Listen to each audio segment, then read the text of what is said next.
mango ice candy. So yummy. All the best because alam ko you are the best in the world.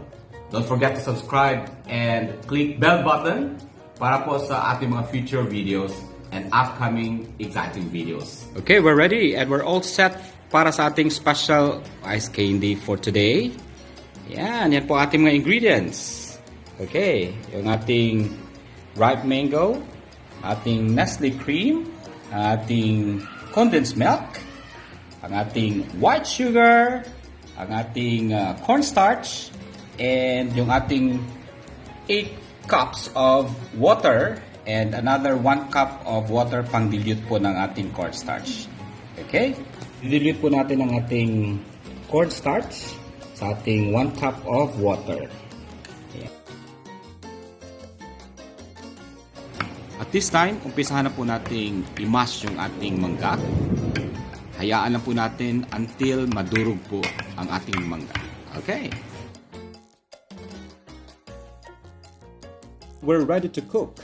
Sa ating pan and with a low-medium heat na apoy, idadagdag po natin ang ating 8 cups of water. And at this point, i-add po natin ang ating 2.5 cups of white sugar.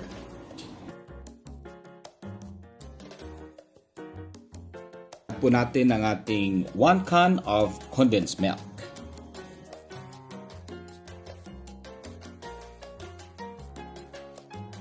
At this point, i-add na po natin slowly ang ating cornstarch.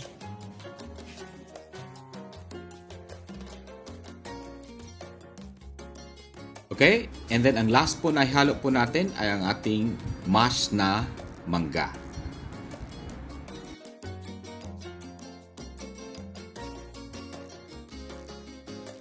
With that, ready na po nating ilipat po ang ating mixture sa malinis na lagayan and palamagin natin ng konti.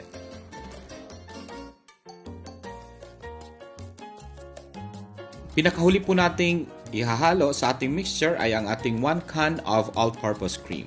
And then palalamigin lang po natin ng konti and then ready for packing na po. We're ready for packing. Siguraduhin huwag masyadong puno para you could still have enough space para po sa pagtali.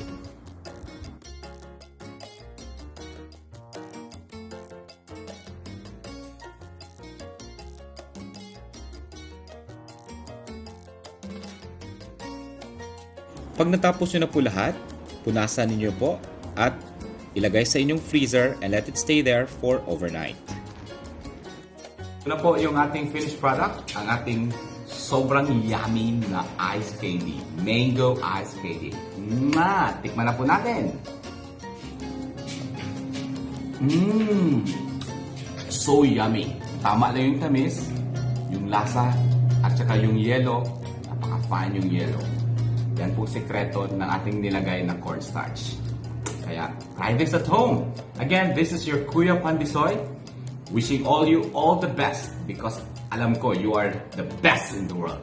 Don't forget to subscribe and click the bell button para po sa ating mga future videos and upcoming exciting videos. More recipes to come. Love ya!